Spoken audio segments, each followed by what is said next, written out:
What if big portions of the internet were no longer accessible to you or your business? That sounds scary, doesn't it? Well, it all depends on your strategy for IPv6, because it could be your reality. We cover all of that and more right now.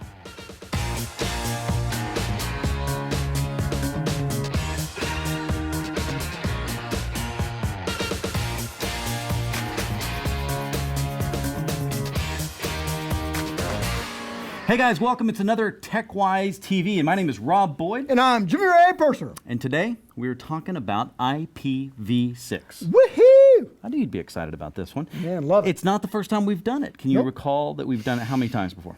A couple times before, because one was a viewer's choice. Mm-hmm. Yeah, I remember one of the that. early ones. Yeah, we got one of the guys back. John Woolwine's going to be with us as well. John's great, man. Hey, let me ask you though, what most excites you about this topic? I mean, I don't know if we've done any topic 30 The times. meat and taters, baby, that technology, that aspect of it where I can look at, I've got all this IP address space, but now how do I do things like from the carrier side? How do I move from like NAT44 to kind of Okay, you know inducing... what? I'm sorry. Stop. I don't mean to throw you off your game. But this is what I'm concerned about, because I think the technical aspects are, I think they have their merit. I think they're worthy, and we're certainly going to spend some time on them too. TechWise TV. I know, dude. But I think that there's a balance that needs to be. You know what? I don't think I'm. Guys, do you mind coming in? Hold on, back up. Well, Make her. You know these guys. Alan, Kumar, Jimmy Ray. Yes, for the show, right? Yeah. Good to see you. Thank you so much. Appreciate you guys coming in. The issue is understanding the business relevance and making sure that is a... What? I know, dude. Bear with me. This is part of being comprehensive. And so I thought that these guys, we're going to get a lot more detail from them here, but I just want you to remember, we're all friends here, okay? Right. This is all... Yeah. It's love. You good? It's love. So don't get over... No, but there is no real business asset. There's no business point. That's what I'm talking about. It's all technology. That's the attitude I'm talking about. I'm sorry. That's what I want to address. That's what I want to cover. So hold on. Just hold that thought with me. Yep. Alan, let me start with you. Yep. What would you say is that one business reason that our audience, Jimmy Ray, but collectively, we don't want to pile on too much here. What's the one business reason that IPv6 is a hot topic? You know, that's the number one question I'm getting all the time. The number one reason why you want to do IPv6 is because if you do business on the internet, there are a lot of internet users that are being transitioned over to IPv6. Many people don't. So anyone that doesn't do business or have anything to do with the internet, they don't need to worry. Yeah, not very many people out there I was these trying to days, figure out right? what that list is. Okay. So let me give you just a couple of data points. Right? Okay.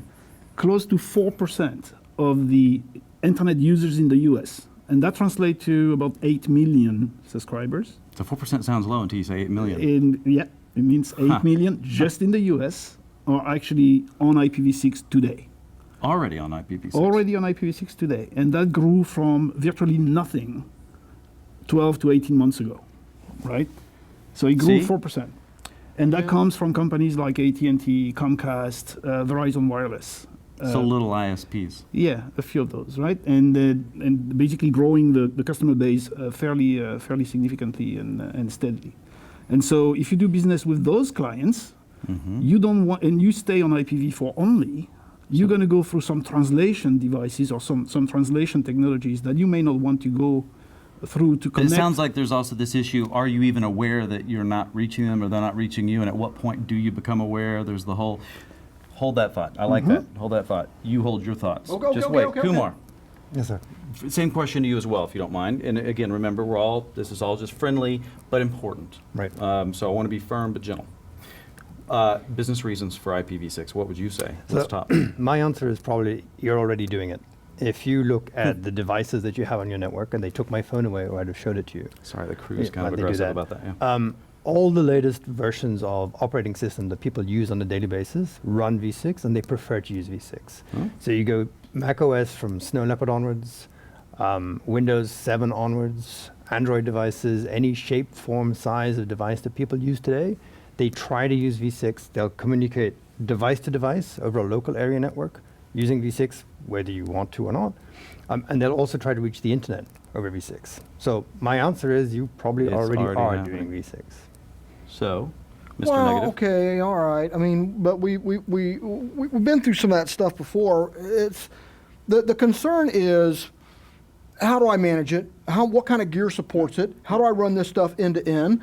Why I can run this in silos and stuff, I really can't lose my visibility. I mean, and You know from what? a business. You know what? That's good. I apologize. I've been cutting him off a lot today. This is good, and I want to explore this further, and I want you to explore this further. Frankly, I know you're going to explore it further. That's what this show's about, right? Tomorrow you're going to be back up. We're going to talk more about Cisco gear, what Cisco's been doing, what we continue to do, this type of thing. And you're the man with the plan. You've got all the information on All the the data. statistics. And you're up next. In fact, I want you to stay here. We'll reconfigure a little bit here so the two of us can talk a little bit better. And guys, I want you to hang on. Alan's going to be with me next. We're going to cover all this and more. Jimmy Ray's going to cover all this and more. And we'll circle back. We'll see where you end up. All right, man. Because you don't always know what you don't know. And that's kind of the theme I'm starting to feel like is emerging here. So stay tuned. We'll be up on that one next.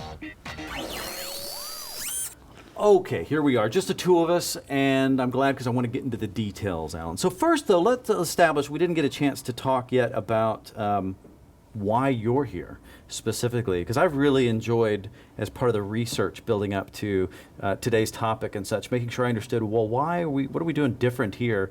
You do a lot of interesting things from the IPv6 perspective for Cisco. Tell me what those are again, real quick. So I'm actually in charge of driving what we call at Cisco the IPv6 high impact project. Right, so basically everything that relates to IPv6 transition, that's my job, is to drive it for the company. Now, for a networking company like Cisco, surely that's not a big topic. No, it isn't. How many different areas does that get into? I can't count them anymore. It's I'm actually driving a lot of the roadmaps, right? Product roadmaps across the board, really.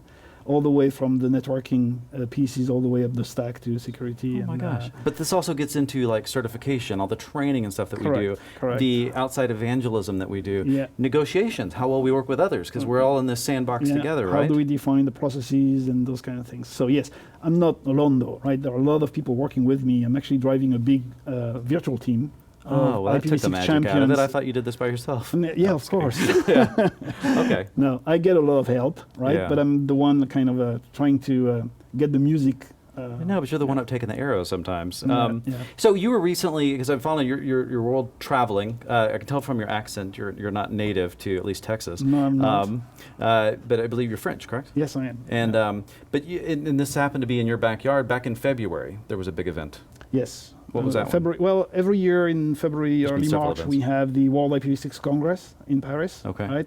This has been going on for a few years now, so it's a good milestones that the entire industry is actually coming together And so anybody is getting together and really hashing through the issues and Yeah. talking through what's happening next, Yeah. what's been our progress. This is perfect, because I thought what we could do here is cover kind of State of the Union.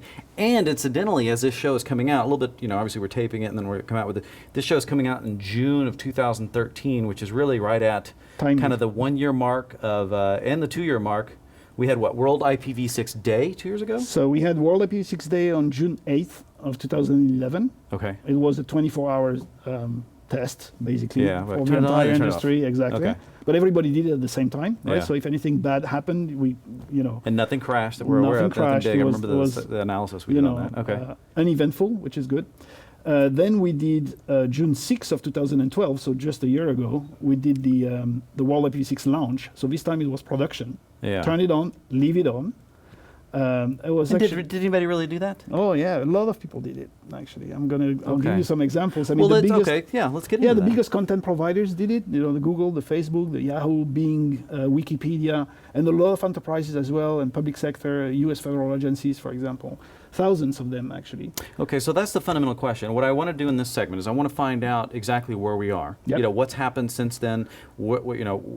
Really put that stake in the ground today, where it is, because we're going to have you back later in the show. I want to cover another segment on trends and really what we can do to embrace this stuff. But I want to make sure we get out of this for anyone in our audience watching, technical or otherwise. Why do we need to pay attention now? We did sky is falling type stuff on previous shows before. Really doesn't feel like that's even necessary anymore. We talked about IP address starvation on IPv4. Really, addresses have run out for some people, yes? Yeah, they did actually. They did at the central level about 2 years ago. They did at the regional level, right, for Asia Pac and RIPE, so the Europe and Middle East and Central Europe, a few months ago, and they will in the US in the coming month, right? So yes, wow. this is actually happening. What are we looking at here? This is one of your tools? No. Yeah, this is actually something that we did. That one of the conversations that we have all the time is, what is actually happening? Yeah. Who is deploying and why, and you have a lot of anecdotes, but nobody actually have facts and data to show. And Yeah. I'm a data-driven guy. I believe that I've in been order to learning make the that. right business decisions, you need to have the right data, right? So I've been collecting. I've started, kicked off that program a while back. That was one of the first things we did as part of the IPv6 high impact project, by the way, was to kind of launch an effort to collect data that was, most of them were existing, but they were all fragmented and scattered all over the place. And nobody was collecting them on an ongoing cool. basis, right? So we actually started this website, which is, by the way, available as a widget as well, Okay. which you can download and put and publish on your website. And basically, this website gives you an idea of where IPv6 is happening. Give you a snapshot. It's updated every day, right? And it gives you an idea of where IPv6 is happening and at what stage of the deployments, country by country, people are. So shades of green that are heavier shades obviously Yep. indicate a larger penetration. Yep, exactly. So this is active real-time stuff? This is active real-time stuff. This is actually collected every day, computed every day, updated every day. Okay. All right. So basically, I can run you through that just to give you an Please. idea of where we are and what's happening on the internet. Obviously, I cannot see what's happening in the internal enterprise networks. Oh, Jimmy Ray can. Right. He's got those stats. Exactly. We have we're not allowed to talk other about things Okay. to do that. And in the case of Cisco, we have some interesting Sure. story No, to we tell. don't look at that stuff. But I can show you what's happening on the internet, right? So the one thing that we did first, we kind of defined a few metrics that we could collect and display that were representative of the different steps that you need to take to enable V6. Because Okay. V6 doesn't happen like this, right? Mm-mm. It happens first by the network, and then you enable your content, and then you enable the users, and by magic, the users go and fetch the content, right? Okay. So basically, we have a few metrics here. We have, so for example, if I'm leaning over the US, they're going to give you an idea of how many transit autonomous systems. So in other words, how much Wow. of the core transit of the internet in the United States is actually IPv6 ready today? 58%. 58%. That's Right. pretty high, it seems. That is very high. I'll give you more details later on. How much of the content is actually reachable over IPv6 today? 44%. Yeah. It's not 44% of the websites, right? Because not every websites are created equal. Sure. Right? Google is more important than my own blog, right? Or your own blog. Hey, speak about your own blog. Exactly. And how many users are actually connected? Yeah, right? interesting disparity here between users versus content. Yeah, but the good news is, we kind of breaking up the kind of a chicken and egg situation that we've had, or the Mexican standoff that we had. Yeah. No content, no users. Why should I enable users if I don't have content? Why should I Yeah. enable my content if there are no users, right? So Yeah. that Mexican standoff is being broken apart. Or chicken and egg. Yeah, or chicken and eggs. Not to if insult you our want. southern friends. Yeah. Got it. Yeah, there are more than two parties. That's the reason why it's Absolutely. more than the chicken and eggs, right? And as you can see, this is happening at different pace in different parts of the world, right? So it's important to have a dashboard of where we are and what do we do. And you can go into the details, country by country, if you're interested. Some of them are actually growing very fast in certain part of the country of the world. Others less fast. Well, tell me, I know you pulled a couple up in advance. Yeah. Tell me what we need to glean from this, because we've only got about 2 All minutes right. left. And what I want to know is also, because this is interesting, I think any attempts to visualize are well respected, because I don't think that's simple. But there's stuff we can do with this information, right? It's not Of just course, for fun. Of course. So, first of all, if you're an enterprise, right, and you wonder whether should I enable my website on IPv6, well, what are the business is now decision the time. criteria that you can Okay. use? Well, let's assume that you are a bank, let's say, and you do e-banking Oh, I'd on love the that. internet, Okay. right? A lot of people do that. My wife thinks I'm a bank. Yep. Exactly. Okay. So if you are in the, let me go to the user side in that case. So I can tell you that in the US, right, if you are a bank in the US and you want to enable IPv6 on your website, close to 4% of the users are already on IPv6 in the US. And that is something like, 9.5 million people. And those are potentially people I may not have access to at all. That's a growing number And- that are becoming increasingly invisible if I'm not paying attention. Exactly. Okay. And the other thing is, if you go and you address those users with IPv6, you're going to bypass any of the translation mechanisms that you may have to go through if you don't do this. So you get that cleaner Exactly. point It's an nirvana end-to-end. sort of thing. We restore the end-to-end Okay. model now, right? And there is a growing proportion. And when you have companies like Verizon Wireless enabling V6 by default on every LTE subscribers, They've right? made some big steps. Yeah. And the churn is actually happening pretty fast. Or AT&T doing it for Uverse, or Comcast doing it for all the new users. You see that ramp going up pretty quickly. Anything else we need from here? Got about 1 minute left. No. I can basically give you, graphs, country by country. This one is this actually is- interesting. This is Is this Switzerland. this is Switzerland. This is Switzerland. Wow, right? look at that growth right here at the very end. Exactly. You're going to see a lot of these step functions. Once the service provider decided to enable it, they're not going to do it slowly. Yeah, it's not People just think Bob. this is going to be, people think that it's going to take a long time. Yeah. When you see those step functions, it's not going to take that long. Actually, Switzerland will be at 10% next week. And any of us involved with any kind of online business, these represent users that, well, they don't disappear because there's a period of time when they're both available, but we're seeing a migration to another network that we need to make sure we're playing They're as going part to of. get Yeah. both, right? They're going to Yeah. get V4 and V6, but V4 quality is going to degrade over time, Yeah. right? Because it's going to get fragmented, it's going to That's go through interesting. translation. V6 is going to be much higher So you've got a quality. potential audience here we need to make sure you're playing with. Okay. Exactly. Where's this one located? This one is Germany, actually. So this one is interesting Ah. because one big ISP in Germany has decided to enable V6, and as you can see, they committed to it. They started in October, right? We are in May, and they're close to 3%. Wow. So this is exponential, though. We're going to see much Yes. more of this. Final point? Well, the What, do you final, want, what people need to remember? so enable your internet website is probably the one thing that you want to start with. Second, there's a lot of IPv6 going on within the enterprise, right? That you may not be aware of because of your people are bringing their own device. It's a lot better to enable V6 and control it and visualize it as opposed to, It's just happening. ignore it. Yeah, it's happening already. Exactly. In fact, click up here real quick. I noticed you did something to our machine here. So we'll click I here. actually We'll get the install Bazoon in. I actually install a very small plugin. Oh, go back to that main page because I think it had a different Yes, effect, didn't yeah. it? Now click on it again. Right. Yeah, look at that. So this is all the IPv6 that's happening on our machine right here Yes. that we didn't even So know was the happening. user doesn't have to know about it, right? Once IT has enabled V6 on either the Wi-Fi infrastructure or the Ethernet access infrastructure or your home network, Yeah. users will be on IPv6 without even realizing it. So here I've installed a little plugin called IPv4 that Uh-huh. basically IPv4? display IPv4. Sounds that funny when you basically say it. display the address of the servers and all the sessions that are needed to build that. And that's page. just the servers, not even all the number of sessions that are Of going course out as not. well. Like, Yeah, even yeah. more. Alan, thank you so much. This is eye-opening. Pleasure. I appreciate it. Yeah.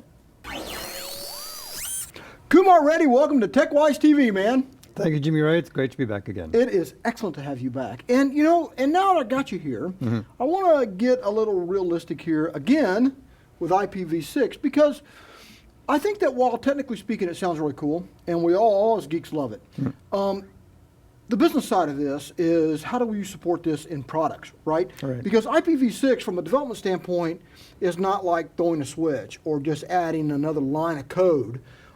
There's a lot of folks that support this that don't really support it. They don't really support the whole package, and it's just kind of a guess. You're saying that's not how our approach to this at all. Right, and you're bringing out a really good point, Jimmy Ray, because if you look at how you get V6 across the portfolio, a lot of focus is on features. Do I have this feature? Do I have that feature? And that's well and good, and we've got tons of features, and I know we'll go into them in a second.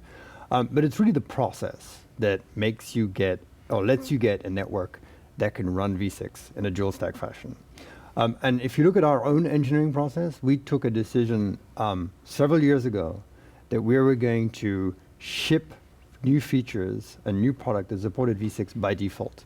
So this by default thing is incredibly important because if you think about where we need to get to versus where we were like the last time I was here a couple of years ago, across the industry there were lots of gaps, right? And so we took a look at this and said, how are we going to get to pervasive V6 support? And there's basically, we had a two-pronged strategy, right? One was we're going to take customer input, look at the use cases, allow people to run product in deployment, first objective. Second is to stop digging. If you're in a hole, what do? Right? You stop digging. Yeah, stop digging, man. So across the industry, that was sort of where we were. And what Cisco has done is incorporated in our engineering processes, in the day-to-day, in the water that we drink, in the DNA that makes us up, to make v6 just something that we have to do. And we do it with when we're doing a new feature, we make sure that it has v6 by default, or it has v6 support coming. We have it from a test point of view. We have it from a documentation point of view. So it really is an all-encompassing part of how we build product at Cisco across the portfolio. And I think that's why we have a really, really good portfolio today, support today in the portfolio for v6. Oh, nice, nice, because it's just part of the process. It's not like, oh, and it's v6. It's like, if it's a new feature, it's also v6.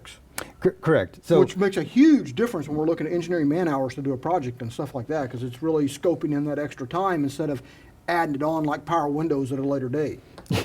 Exactly. And if you do that, and if you start coding and developing and testing and just make v6 part of who you are and what you do, you can really get a lot of not just basic support out the door, which we've been doing for a while, but innovation. Right? And I think one of the big things we're looking from a platform point of view is when we get to networks that are running v6, networks that are carrying v6 traffic, at some point we can let go of the v4 way of thinking. And you can look at how you do design in an easier fashion, in a more streamlined fashion, how you can take advantage of the address space, the scalability support that we're putting in the product to deal with the address space, the larger address space, that sort of thing. So that's the sort of the exciting part of the platforms. Yeah, definitely, definitely. Well, and the neat thing about that is that means that those decisions also drive hardware decisions as well. We're not tacking someone and taxing that hardware. If you're doing it like that way, your hardware is already fixed to optimize for v6. And by the way, if it runs v6, it's also going to run v4 pretty darn good as well. That's right. And one thing, that question comes up a lot. And the basic takeaway we give people about, what does the hardware do for v6 is the laws of physics apply, right? The addresses are longer. But we are designing and building the hardware and software to optimize for v6 deployments. Okay. The places where you tend to see that most are routing table size. Definitely. Where you look at neighbor discovery scalability around the edges of the network, which are incredibly important to these larger data centers. And something that we have, for example, in NXOS 6.2 is work that we've done to increase the neighbor discovery scalability, right? So that's a classic example of something that we saw working with customers, working with deployment scenarios, where you see huge numbers of hosts connected to large data centers, and you have to dimension the product appropriately. Okay, now, so you mentioned something that's really important. I want to get to the slide here real quick so we don't run out of time. But the interesting thing you said there was working with customers. Right. Because from an engineering standpoint, it's easy to kind of get caught up in lab mentality and start putting a lot of effort into features that people are like, yeah, that looks nice on a data sheet, but I don't use that. So you're working with customers to find out how they're using all your products and then optimize based upon that type of knowledge. Exactly. So you have a couple of phases to the delivery. So at the beginning, what you were describing is I just need to get to a point where I can use it, right? We've done that a while ago. Yeah. Now we have customers in production deploying dual stack for enterprise, in the data center, service provider. They're running this live, right? We have live customer traffic going across our devices. And that will bring us back, by working very closely with the customers, the next stage of the development, real world experience that you can't make up, right? You can't just think through it. You have to go live through it. That will help us drive enhancements in the products that go from the small, for example, the timeouts that we use for our wireless LAN solution, 7.3. We iterated to find that out over many, many months. What is the optimal set of timeouts? It sounds small, but if you're deploying that at a large network, it makes a huge difference, right? Sir. The out-of-the-box experience is much better. Yep. And similarly, we have a large number of customers deploying our service provider gear, right, live. And so we're looking forward to a point where we get to customer feedback, helping us guide the product development, more innovation across the board. Nice, nice, nice. So what are we looking at here on this slide? Progress in most areas over the last 12 months. There's a lot of stuff happening here. Oh, yeah, big time, big time. So the main takeaways are, apart from the production piece, is we've driven a lot of v6 features into the different devices themselves, across the networking layer, L2 and L3, and up the stack into the application layer and into the security layer. And I'll touch on just a couple of highlights, if I may, Jimmy Ray. Please, please. So one of the big highlights, and one of the signs of our commitment back to the market and back to the industry is the amount of support we have for our certification. So there are public sector agencies, a very well-known one in the US, USGV6, that have certification requirements. Right. We had our 100th product certified recently for USGV6. Wow, sure enough. Yeah, that's big. That's big. There's another standard, if I can use that word, which is called RIPE 554, and we have one of the broadest amounts of support for RIPE 554 across our product line. Right. So we've got feature support, we've got certification support. We've actually got the certification testing feeding back into our own regression tests, just to go back to the process side of things again, to make sure that once we reach a certain level, we maintain that level, right through engineering. Nice. We've got dual stack support for our collaboration applications. We've got customers running that in production. In security, we've got, for example, in the ASA, support for OSPF v3 with stateless failover between ASA devices. On AnyConnect, just to pick a couple of highlights, we have support for v6 over v4, v6 over v6. And one of the fun things on WebEx is we have pilot support for WebEx over v6. If you're using WebEx at one of 3 sites, Cisco, ISOC, or IETF, big standards bodies, you'll use v6, right? And we're obviously ramping up, just like we're doing across the board with Cisco IT services, to deploy that more pervasively. If I can keep going, you have to stop me because I'll do this for a long time. Well, you got about a minute and a half left, so. So let me just hit on the service provider side. So on service provider, to some degree, that is the key to unlocking traffic, right? We need to have a lot of traffic that's going to cross service provider networks, that's going to come from mobile networks specifically. Right. We've got excellent support for v6 on our mobile side, for LTE, and even for 3GPP. And we've got a large number of transition technologies that are available across the product line that allow customers to get from where they are today to v6 in the simplest, most scalable fashion, whether that's using tunnels, various amounts of tunneling technology, or today things like MAP, XLAT, which are going to get service provider customers to where they can run v4 over a v6 network. We often focus on the other way around. Where the puck is going is, I need to be able to migrate my network to v6, but continue to deliver service to my customers as v4. Nice, nice. Now, let me ask you here in just the last 30 seconds we have left, because Rob is going to kill me if I don't ask this question. And truthfully, I honestly want to know, from a business aspect. Technically, I understand why we want to go to IPv6. I can explain that all day long. Right. Business-wise, what would I tell my manager would be a good reason to do this? Because I'm going to ask every guest I have on here. Business-wise, I got to come to you. You're my manager. What do you want to hear me? What's going to motivate you to give me the paycheck to make this happen? There's a very easy answer that cuts across the board. Is that if you have any form of business dependency on the internet, you need to go to v6. You need a strategy to adopt v6. And whether you're a service provider, it's business critical. If you're if you're publishing content on the web, if you're a government, you're trying to collect taxation revenue across the internet. If your employees are mobile, right? All of these things depend on the internet. The internet is migrating from its v4 state for address exhaustion reasons to use v6. So that's the simple reason. It's business survival. Business continuity, absolutely. Nice. Well, Kumar, it's always a pleasure to have you on TechWise TV, man. It was great. Thanks. Thank you, buddy.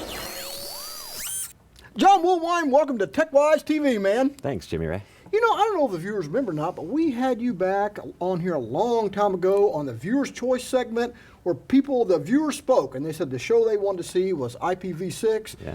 And here we are some years later, and we're talking about what Cisco has done to migrate to IPv6, right? Yep, that's what we're here for. So what do you got for us? So I'm going to tell you a little bit about what we in Cisco IT have been doing. I'm going to tell you a little bit about the very beginning of this whole journey for us, which started about 10 years ago. We brought IPv6 into the network via tunnels and overlay technologies. But a couple years ago, we started making a change. And one of the big changes we started making was the introduction of dual stack networks. So basically having IPv4 and IPv6 side by side on the network. At the same time, about 2 years ago, we started introducing our web presence. In other words, www.cisco.com, and making that accessible by IPv6 out on the internet. So as you can see here, we are actively working on our web properties today. We've got about 2% of our users coming in via IPv6 today to www.cisco.com. We've also got blogs.cisco.com enabled for IPv6 as well. So what we're starting to do is just move through our web properties, V6 enable them. We've got more coming in the near future, and I think within about a year or so, we'll be in great shape there.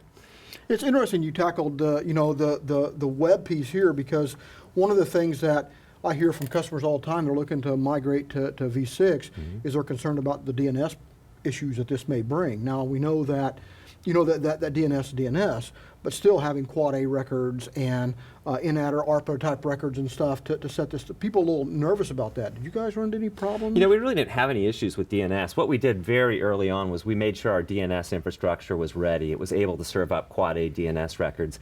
DNS actually is a great tool to use in the IPv6 migration, because when you want to V6 enable an application, it's just a flick of the switch via DNS. You just advertise the quad A and bam, you have IPv6 access to a web property. So it's actually works in our benefit. We like it. Nice. Okay, go. And so what do you have here now? Yeah, so let's talk a little bit about what's been happening on the internal network. A couple good points here. One is we've got our global core 100% IPv6 enabled. In other words, we've dual stacked our entire global backbone, which was the first real big step for us. On top of that, we've been making some good progress in our DMZs. We've got about 90% of all of our DMZs globally IPv6 enabled, and we're starting to move through our data centers as well. So as part of making our web properties V6 enabled, we've had to do a lot of work in our data centers, bringing V6 into there as well. So let's not forget our branch offices on top of that. We've got about 90 buildings scattered around Cisco. Our campus buildings, our branch offices, about 90 in total that are V6 enabled today. So that's both wired as well as wireless access. We're continuing to move forward there. We think we're going to get about 134 of those done by the end of this summer. Wow. And really what this all translates to is we've got external service providers like Google, Yahoo, Facebook that are now seeing about almost 15% of our traffic arriving at those properties via IPv6. So what that tells us is roughly about 15% of our endpoints here within Cisco now have IPv6 access. So that's a good barometer for our internal rollout of V6. Yeah, no kidding. Yeah. Wow. So certainly it all couldn't have been wine and roses that you just flicked a switch and it was all that stuff. Did you guys have any problems making this move here? You know, it takes a lot of planning. I'm not going to say it's easy. It's just a flick of a switch. It's not. It does take some planning. You know, you start with the bigger, broader planning. It's not just the networking team that makes this work. It's the networking team that's typically kicking this off and getting things started. But you got the security guys who are going to come in and they want their security capabilities to be able to support IPv6. Then you've got the app teams. So a lot of people think, it's transparent to the applications. Well, in some cases it may be, but in some cases it may not be. Those applications in some cases pay attention to IPv6 addresses. So we've got to have the conversation with those people, bring them to the table and get them in as part of the planning process. So I think the big lesson for us was planning, early planning, bring everyone to the table, educate them, make them aware of what's happening, and get them on board with the plan. That's probably the first big thing I would point out. What was the big motivator to moving to an IPv6 network? Because as a geek, I kind of see why I would want to go to IPv6 because it's cool. It's the next new thing. I mean, why wouldn't I want to go to it? I mean, it's neat. We get a whole bunch more addresses. I can do a lot more with it. I can get rid of NAT. I mean, there's some geeky pluses to that. What was your reason to do that? Yeah, so the real motivation for us within Cisco and on our own infrastructure was, first and foremost, we have products, routers, switches, security products that are getting developed with IPv6 capabilities in them. We needed to give access to the developers, to the engineers who are building these products. We needed to give them IPv6 access so that they could, test these products, interoperate, test them, so that they had lab-to-lab connectivity or desktop-to-lab connectivity. So it was really getting IPv6 in the hands of the people that were building out the features and functionality for V6 on our products. That was the #1 driver. That started a long time ago. More recently, the big driver for us has been internet evolution. We've seen the internet start to move towards IPv6, and we've got these properties, these web properties out there. We want to make these accessible to the IPv6 internet. So about 2 years ago, we really started shifting the focus and making sure that our web properties and anything that we have that's facing the internet is V6 enabled and accessible for those V6 users out there. Those are the really two big business drivers for us. Nice, really cool, really cool. Well, I know that, so we're dual stacking here. I mean, it's obvious when I get in, one of the things I'll do is I'll do an if config and I'll look and see that, I'm pulling both addresses from the network, and I always like that. I think that's kind of cool. Are there any tips out there besides planning that you'd like to give the engineers that are watching the show when they're looking at doing something like this? I think that, in addition to planning, get your IP address structure laid out globally. So have a good cohesive plan so that you can lay down IPv6 once and you don't have to muck with your addressing. It stays in place and it's permanent. And there's a lot of benefits with IPv6 as far as address planning goes, because you've got a good sized chunk of address space to work with.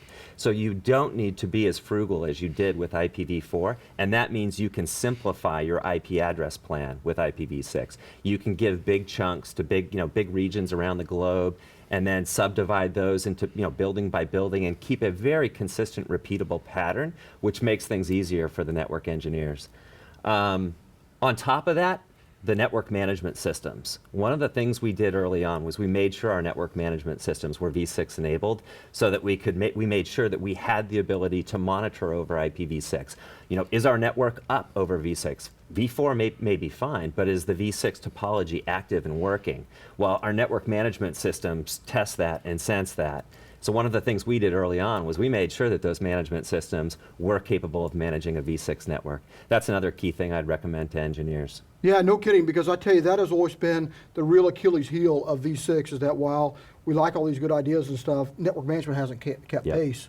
And the fact that now that it does, that is a humongous benefit to actually get this rocking and rolling. Now, I guess two concerns of mine, real quick, and I know we've got about a minute and a half left. So are you concerned that now that you can have everybody that I'm sending IPv6s down directly to the user and they're getting out, not going through NAT or anything, are we concerned that we don't have that buffer of NAT to kind of make it at least a little bit harder for people breaking my network? I know NAT's not security, but it's just another threshold they have to leap over, right? Yeah, so for us, we've always been comfortable without NAT masking our network topology. We were comfortable with it for IPv4. We're comfortable with it with IPv6. So for us, we don't really rely on NAT as a security capability to obscure the network topology. So for us, not a big deal. We had already gotten past that with IPv4. Interesting. Yeah. Interesting. Then my final thing, and like I said, we have under a minute here, but are you concerned that while it's great that we have all these addresses, and that sounds really great, there's my router people out there saying this is going to wreak havoc on summarization and making my network a lot simpler, because now I have all this massive amounts of diversity I can kind of set up on my network. How am I going to ever summarize all these routes? Yeah, that goes back to the address plan I was talking about before. Okay. You nail that and your summarization is fine. If you don't pay attention to that address plan from day one, and you start mixing up your address space around the globe, you've got real problems. So you get on that early, you've got very simple summarization, at very predictable prefix lengths, it's easy. Well, excellent. Well, John, that's fantastic, and I think the key to this is plan, plan, plan. I love it when we eat our own dog food, and we let people know that, look, we're doing this right now, so we're ringing out the problems and stuff. And I know you guys are publishing docs, it's out on the web, all that good stuff. So great stuff, man. Thanks for coming on TechWise. Really do appreciate it. Okay, Alan, as I was preparing for this, what is now actually our final segment in a series of understanding how we totally encompass this problem, becomes important, I think, to understand what we need to respect and do going forward. Kind of looking at the trends that we try to extrapolate. In fact, I was joking with you earlier, the fact that I realize now that I'm in my mid-40s, that I'm probably having to come to grips with the fact that I'm too old to be a child prodigy. In anything, I can't find that one thing that I maybe could still be. But the reason why I make that point is the fact that there's some serious trends going on here, and we're literally, very quickly, it feels like, going to be at the point of looking back and going, what did I miss? Now I'm playing catch up for customers, for my business to business, business to consumer, whatever it may be. Yes?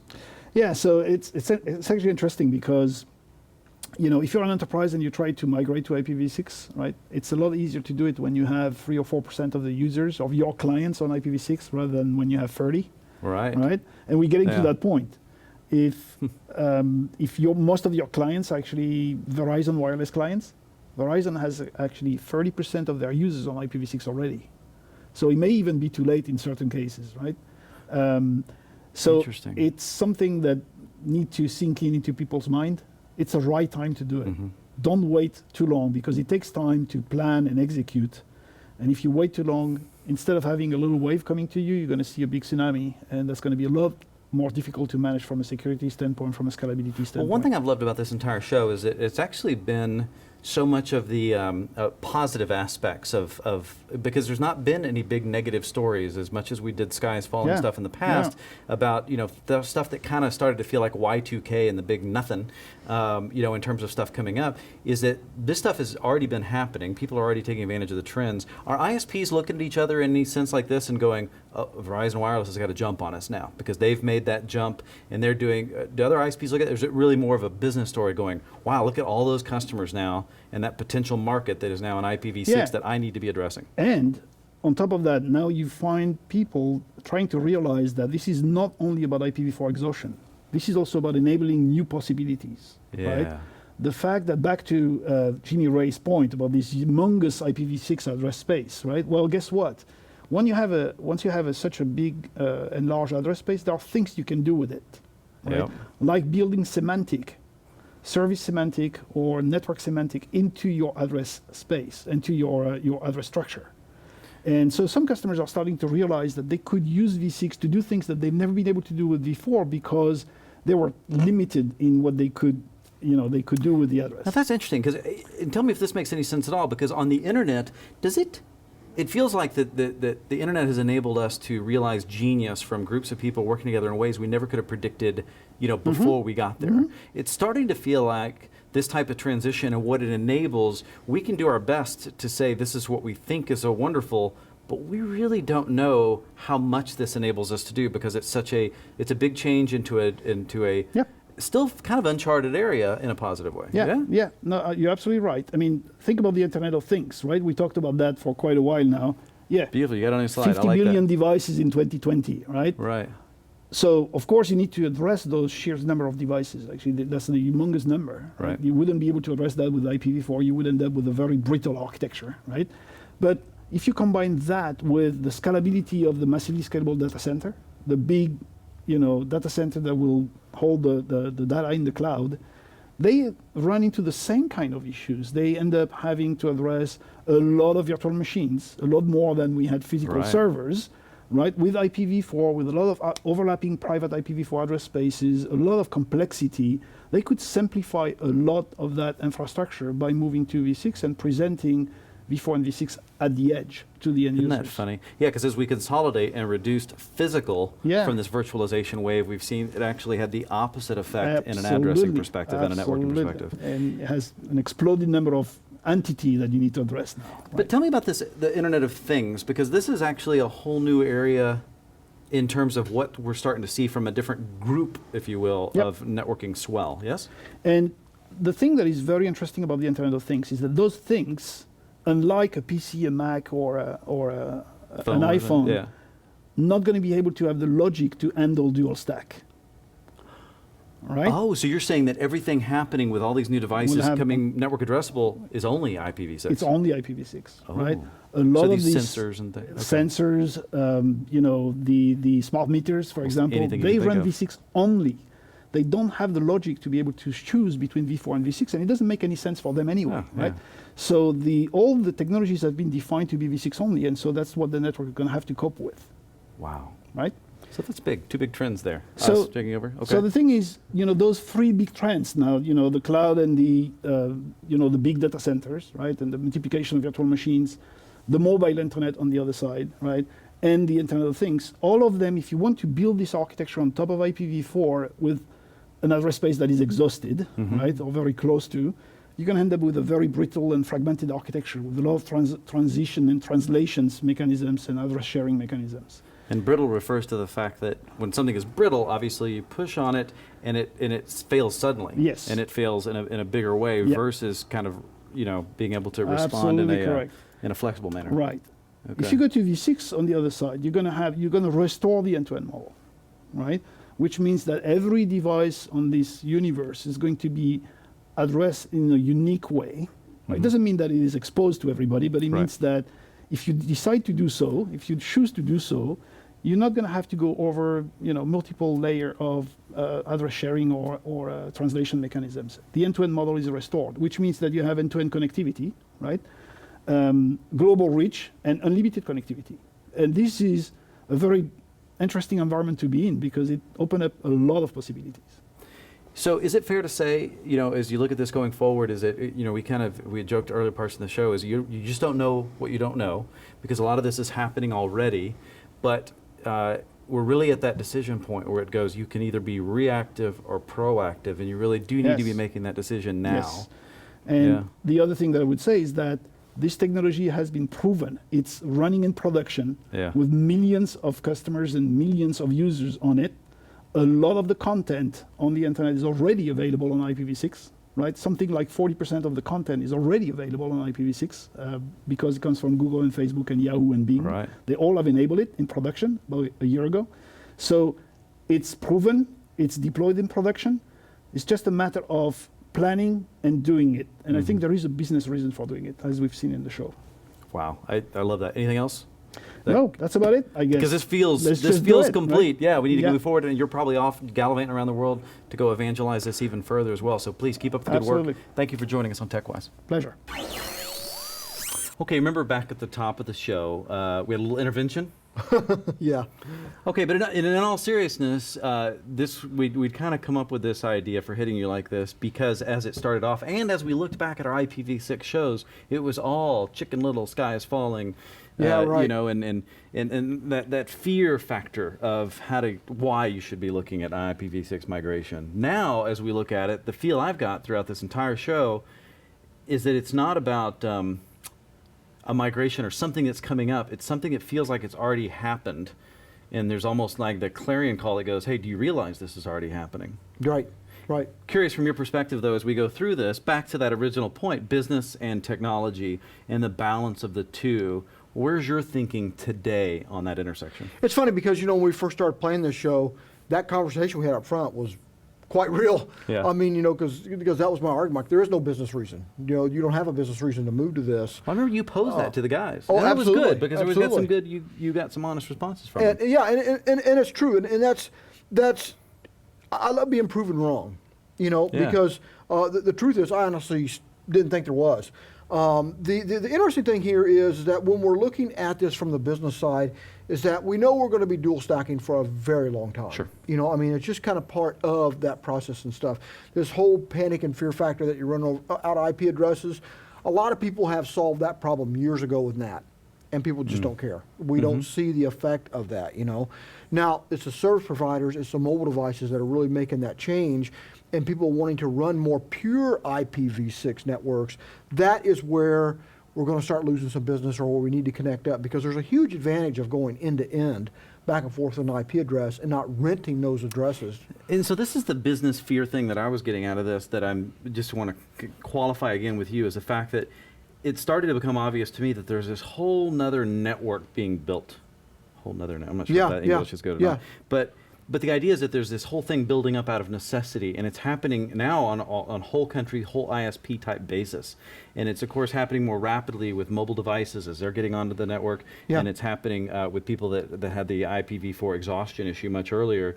But what that means from a business perspective is that one, you could be missing communication that you're not even aware that you're not even hitting certain major markets like India and China, being mentioned. I'm like, well, those aren't small markets. Yeah, no. I think you would even mention, you think about where all the finance, who's got money to lend. Yeah, those these are two days. lender countries, right? Yeah. Right. So very important to a lot of people. And so you think about your ability to communicate with them at all, or at least very efficiently, because it's another language, right? So it's Yeah. communicating. So That hit it for me. Yeah, absolutely. And that's a big piece here, is that when it comes to looking at this from a business standpoint, is that standard engineering practices are still not let go just because there are some good business practices. I didn't think it was an exclusive, yeah. No, and the piece of this is to understand, which what we talked to John, from the IT piece here, is that planning is the most critical thing here. Now, again, we know that on every project. You plan, then you plan again and stuff. Where does that start with this, though? I mean, what does planning mean? If I'm sitting here and I've got my network, maybe it's mapped, maybe it's not, maybe I'm not in control. I mean, where do they start with something? There's a lot of misconception about IPv6 and that the things that it brings to the table, that it brings security, that it brings routing optimization, that it brings these whole new things. And what it does is it solves the IP address problem. The addressing problem we had in V4, that's what it was designed to do. That's really what it was about, yeah. And that's what it's all about and stuff. Everything else is pretty much about the same. I mean, really, realistically, so it's important to make sure that my people understand and they're trained accordingly. It's important that my applications can speak V6 or at least have some fallback mechanism either way, that my services being DNS, that type of stuff, is connected up and using. Now, John said he didn't have any problems with that, but, I'm telling you, in the deployments I've seen, that's been a very big issue. Yeah. And so it's important to make sure I've got my timeout set correctly. There's a bunch of different DNS flavors out there to make sure you have those records up to date and set in there correctly and you're using the right records, because there's been a few updates to these records and some others have been depreciated. So we want to make sure we're actually starting out on the right foot. Hey, worst case scenario, are Cisco partners prepared to receive a phone call from their client or potential client saying, help me with this first step, help me figure out what I need, get my head wrapped around what I need to be doing for, how far into this do I need to be? Because it's not an overnight switch by any means. Is that something they can call on partners for? It's been my experience that the Cisco partners that I've worked with are actually fantastic at understanding that stuff, because one of the things that they're asking for continuously is IPv6 specialization and understanding that. Cisco has obviously taken the next step and included IPv6 only used to be in the CCIE. Now it's all the way down to NA. Oh, yeah. So that makes sense. We've taken the steps to actually arm our partners to be ready to go and do this stuff. They're fantastic for doing inventory, for discovering what equipment Who's got time is for that ready. on a regular IT department, right? Everybody's already wrapped up. It's a real pain. It's an extra thing. But it's critical. Yeah. I mean, you cannot do That's where it starts. an upgrade. You've got to start with that stuff. And they're fantastic for understanding this. Will my software support it? Will my devices support it? What about my wireless? Really getting that, because they don't know your network, so they're discovering it for the first time, you see. And that gives them more open eyes, stuff that they're not going to overlook that may be easier for us to overlook, right? Interesting. So we don't know what we don't know. Into the title of the show, IPv6, is it time? You think it's time? Yeah, it is time. I'm not a believer that we're ready for pure IPv6 yet. Yeah.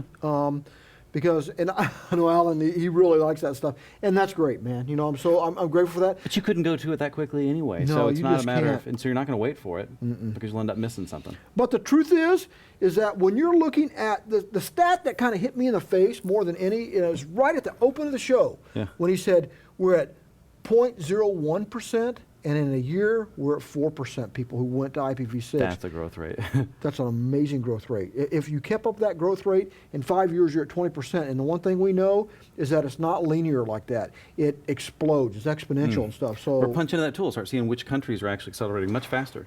it's incredible. Because it is, and that's a neat tool. It that is he had truly up there as time. well. Yeah. All right, guys. Well, listen, that's it for our IPv6 show. Is it time? I think it is time. It's at least time for awareness. So we thank you guys for sticking it out through the entire show. We want to thank all of our guests. We want to thank the crew behind the scenes. As always, please keep up with us. TechWiseTV.com for all the videos. But for behind the scenes, please continue to follow the Facebook page at facebook.com/TechWise. And then the Twitter thing. TechWise, Twitter at thing. TechWiseTV. Easy way to do it. It's probably right there on your screen right now. It should be easy for you reading at home. Anyway, thanks for watching. I'm Rob Boyd. That's Jimmy Ray Purser. We're done. We'll see you next time.